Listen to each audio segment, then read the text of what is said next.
Hello everyone, मी आहे दिव्या. आज माहेरी आमचं सेकंड डे. मायरा आली होती स्वयंपाक करण्यासाठी. तर मस्त अशी तिने झणझणीत मटकी बनवली वाटणाची.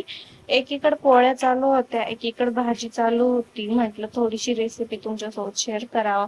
खूप छान बनली होती मटकी. तिच्या हातची मटकी खाण्यासाठी खूप दिवस झाले आहे. त्यानंतर मुलांची अशी काही मस्ती चालू होती, व्यायाम पण चालू होता आणि त्यांना मारायचंही काम चालू होतं मामाचं.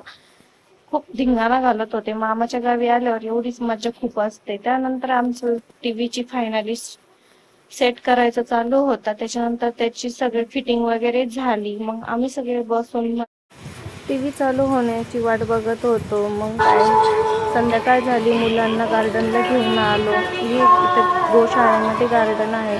खूप छान वाटत होतं, खूप फ्रेश वाटत होतं. कारण की माझं लहानपण याच ठिकाणी गेलं आहे.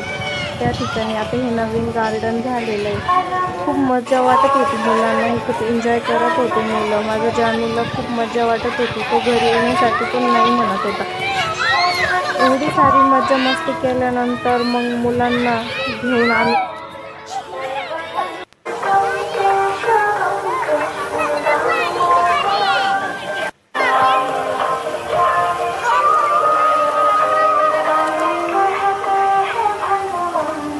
संध्याकाळी 7 वाजता त्यांनी कारंज्या चालू केल्या आणि त्या आम्ही एन्जॉय केल्या. मग नंतर घरी निघालो. घरी आल्यानंतर मला एक मेन्यू बनवायचा होता. तो म्हणजे रबडीसारखंच होतं, पण त्याचं नाव काय माहीत नाही, पण झालं खूप छान होता.